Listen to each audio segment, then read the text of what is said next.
Hi అండి. Potato fry ఎలా చేయాలో చూసేద్దాం రండి. నేనైతే ఇలా స్లైసెస్గా కట్ చేస్తున్నాను.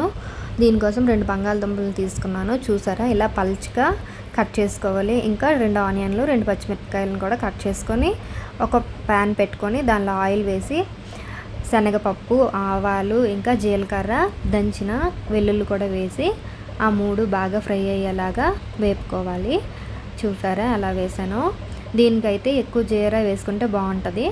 ఇంకా దీనిలోనే మనం కట్ చేసి పెట్టుకున్న పచ్చిమిరపకాయలు, ఇంకా ఉల్లిపాయలు కూడా వేసి అవి కూడా లైట్గా గోల్డెన్ బ్రౌన్ అయినంత వరకు ఫ్రై చేయాలి. ఇప్పుడు కరివేపాకుని వేస్తున్నాను. కరివేపాకు కూడా వేసి ఇంకోసారి అలా ఫ్రై చేయాలి.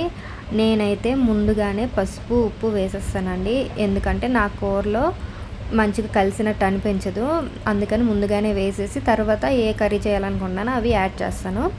అది బాగా కలిపాక ఇక్కడ కట్ చేసిన, చూసారా, స్లైసెస్గా కట్ చేసిన ఆలుని కూడా ఇందులో వేసి వాటితో పాటు బాగా కలిసేలా మిక్స్ చేయాలి. అలా మిక్స్ చేసిన తర్వాత దానిపై మూత పెట్టి 10 మినిట్స్ అలాగా వాటిని ఫ్రై అవ్వనివ్వాలి.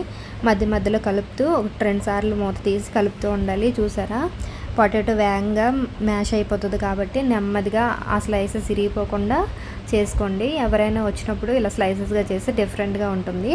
ఇప్పుడు దీనిలో కారం యాడ్ చేస్తున్నాను. మీరు కావాలంటే ధనియాల పొడి, జీలకర్ర పొడి అన్నీ యాడ్ చేసుకోవచ్చు. ఓకేనా. చూడండి, ఎంత నెమ్మదిగా కలిపినా కానీ మనం చాలా పల్చగా కట్ చేసాం కదా, అది ఫ్రై అయ్యేసరికి ఇలా విరిగిపోతూ ఉంటుంది. నేను లాస్ట్లో గరం మసాలాను కూడా యాడ్ చేశాను. ఉంటే మీరు కొత్తిమీరని కూడా యాడ్ చేసుకోండి. ఇలా చేసుకోండి, ఎప్పుడైనా బాగుంటుంది. ఓకేనా.